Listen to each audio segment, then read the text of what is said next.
je constate que le thème choisi, je pense, suscite beaucoup d'intérêt. Donc, quand on parle des compétences du futur, des métiers du futur, dans le contexte que vit le marché du travail actuellement, en lien avec, oui, le vieillissement, l'accélération des changements technologiques, je pense que la thématique est très pertinente et on le sent que les gens ont un intérêt, veulent comprendre, veulent être capables d'anticiper, de traduire ça dans des opportunités.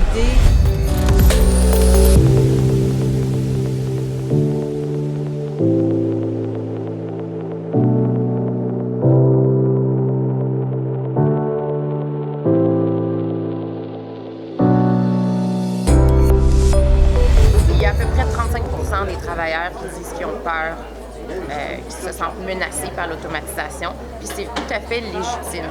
Sauf que quand on regarde ce qui se passe dans la réalité, l'automatisation, ce que ça fait, c'est que ça leur donne les meilleurs outils. Ça permet d'augmenter la productivité des travailleurs et de l'entreprise. Donc, ça ne veut pas dire travailler plus, mais ça veut dire que pour une même heure de travail, tu génères plus de revenus à l'entreprise.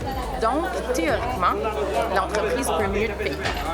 C'est la théorie économique en arrière de ça, et ce qui fait que, dans le fond, ça va peut-être remplacer certaines tâches qui sont plus répétitives que les travailleurs font en ce moment, mais ça va en créer des nouvelles qui sont différentes, qui sont plus basées sur le contact humain, la créativité, la coopération. Donc, c'est un changement de la nature du travail, mais ça va pas nécessairement enlever des emplois, plutôt en déplacer, en transformer. Alors, qu'est-ce que fait le regroupement? Bien, il emmène Amazon, puis il emmène un Québécois qui réussit chez Amazon, qui est un des plus hauts placés chez Amazon, pour en parler, pour voir qu'est-ce qui se passe de ce côté-là. C'est quoi les impacts économiques? Bien, on a des économistes qui viennent en parler de ce côté-là. On a vraiment les gens qui parlent de soft skills, qu'est-ce qui va rester comme emploi, qu'est-ce qu'il va avoir.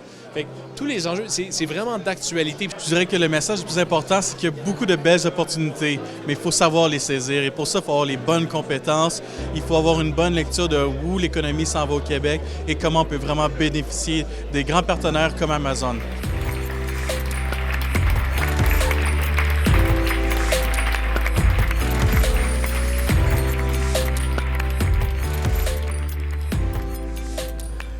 Il y a maintenant accès pour des entreprises de petite taille au Québec, accès à des marchés, le reste du Canada anglais, les États-Unis et réellement des marchés globaux. Donc je crois qu'on est dans une période où, tout en demeurant au Québec, on peut aller construire des grandes entreprises. C'est ça que le e-commerce permet. Et mon aspiration, mes espérances, c'est que de plus en plus d'entreprises ici vont prendre avantage des services qui sont offerts par Amazon.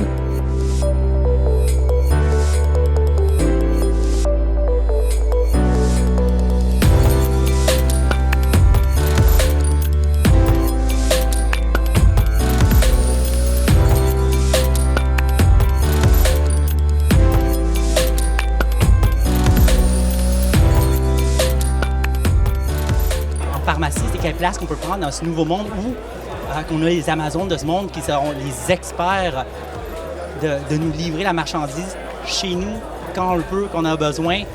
Voir les drones, c'est comme, hey, est-ce qu'un jour on peut livrer des médicaments par drone? OK. Mais si on peut se rendre là, la pharmacie doit être quoi pour pouvoir vraiment offrir cette valeur ajoutée à la santé de la population? Donc, c'est vraiment tout ce type de réflexion-là que disons, la journée Terra 2019. On apprend finalement à suivre une cible qui est vraiment mouvante. Les habitudes des consommateurs continuent de changer. Le marché continue à évoluer. Donc, on n'arrête pas, on a appris et on apprend à se réinventer.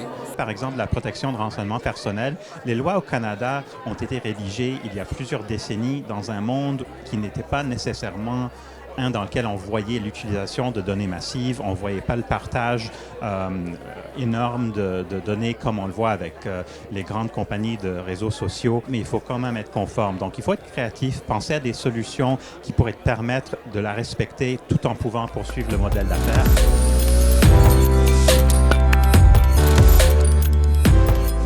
On est heureux d'être ici, dans ce forum économique associé au FERA.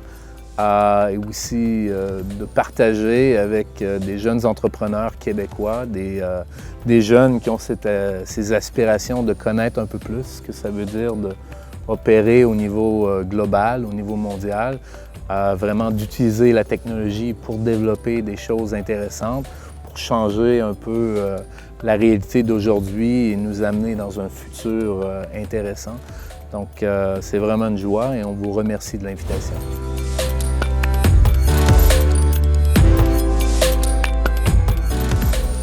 La productivité, c'est un élément au Québec qui est particulièrement en retard, mais en investissant plus dans la machinerie, les matériaux, les nouvelles technologies, la gestion de données, tout ça, c'est un élément majeur qui va permettre que tu vas avoir besoin de moins de monde, que tu vas en plus devenir plus productif.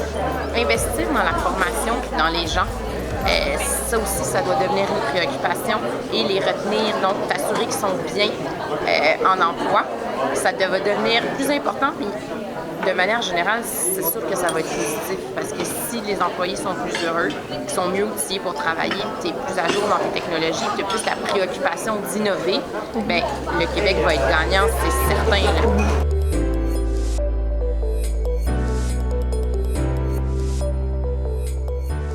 J'ai visité une entreprise récemment dans le parc technologique de Québec qui était extrêmement avancée au niveau de la robotisation. C'est plus une crainte maintenant au Québec, les robots vont remplacer les êtres humains. Au contraire, les salariés qui me témoignaient étaient heureux de l'amélioration de leur environnement de travail et ça créait des jobs à un niveau de qualification qui était supérieur et tout le monde est extrêmement heureux. Tous les dirigeants d'entreprise, des très, très grandes, des plus petites, vont vous dire que leur principal défi, c'est leur talent. Ils vont tous dire ça, alors seulement il faut être cohérent. Donc si c'est le talent qui est le cœur de l'enjeu, bien il faut avoir les bonnes personnes pour nous accompagner, que ce soit de temps en temps ou encore avoir un service ressources humaines en bonne et due forme et qui est au cœur de la stratégie et loin de l'administratif. C'est vraiment le contact humain. C'est ça que j'encourage les gestionnaires et nos clients avec qui on travaille. N'ayez pas peur d'aller rencontrer les gens. Prendre une marche avec eux. J'ai fait des entrevues avec des gens qu'on avait un popsicle chacun et on marchait dans un parc et on échangeait ensemble. Ah, là, ça permet de voir la personne dans un bon cadre, puis la personne ne met pas une barrière.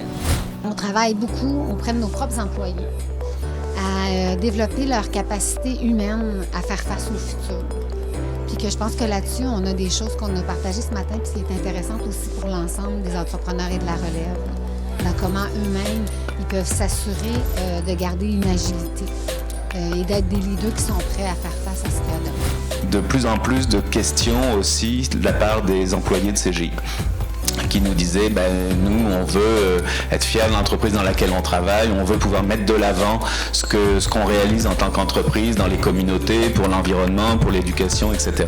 En fait, une marque employeur ou la marque d'une entreprise, elle devrait être la même parce que l'employé est en fait une partie prenante de l'organisation. Donc, être une marque pour un client ou être la marque employeur, d'abord, pour nous, à tout le moins à la Banque nationale, l'employé est aussi un client. Alors, je pense que pour être capable de se différencier, parce que les salaires sont à peu près compétitifs partout, je reviens sur ce point-là parce qu'en termes de rétention, pour tous les entrepreneurs, en termes de rétention, d'attraction du talent, il faut être capable de se différencier. Les gens, on est dans une ère de personnalisation, mais la personnalisation s'applique aussi au marché du travail.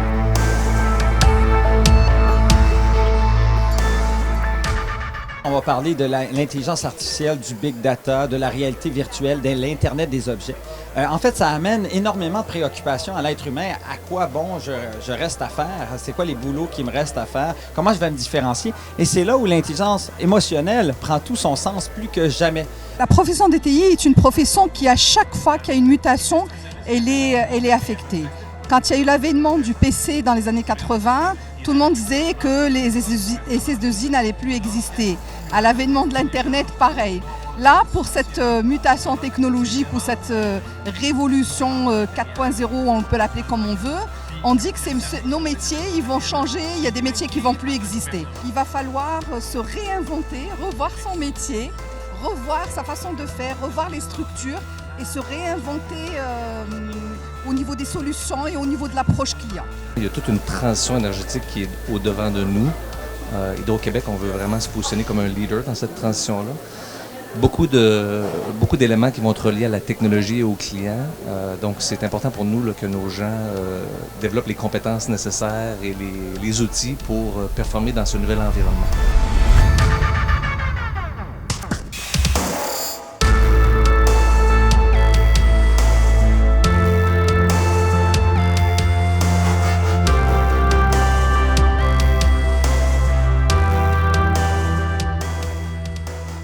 Souvent, on a tendance à penser que les métiers de l'avenir sont dans le domaine nécessairement des technologies. Technologies numériques, technologies vertes, etc. C'est vrai, mais il y a aussi des secteurs traditionnels qui sont en croissance et très certainement le secteur du tourisme est un secteur qui est en train de transformer beaucoup notre économie, particulièrement celle des régions. Mais c'est de toujours essayer d'avoir une attitude positive, une attitude dynamique quant aux opportunités devant nous. Et même quand il y a des échecs, les échecs, c'est des opportunités. Le Québec est la province au Canada où, en proportion de la taille de l'économie, il y a le plus de capital de risque disponible. Et donc, évidemment, ça constitue une opportunité. Maintenant, c'est certain que le capital de risque, on ne l'acquiert pas par les canaux qui sont traditionnels. Il faut aller dans les incubateurs, il faut aller dans les organisations qui s'occupent des start-up. Et ces gens-là permettent justement d'avoir accès au capital de risque, mais aussi à un ensemble de services qui sont tout aussi importants que le capital. Le Québec profite d'un vaste réseau d'universités dans ces régions et il faut renforcer leurs liens avec les entreprises locales pour créer de la richesse. Il faut encourager nos entrepreneurs qui s'installent en région et contribuent à créer cet écosystème d'innovation partout au Québec. Des tables rondes avec beaucoup de personnes qui étaient vraiment là pour finalement nous donner leur expérience terrain. Vraiment, c'est des gens qui sont réellement dans l'action. Ce pas des discours qui sont loin du terrain, justement, avec des vraies solutions ou des propositions de valeur. Et donc, c'est quelque chose, finalement, qui, aujourd'hui, apporte à tout entrepreneur qui est venu assister à ce forum. Je dirais ça, en conclusion, c'est d'avoir une économie prospère et inclusive, mais une économie, en fait, qui est ouverte à l'innovation, qui est ouverte au fait que les modèles d'affaires vont changer et vont évoluer. Et il faut que nous soyons tous agiles.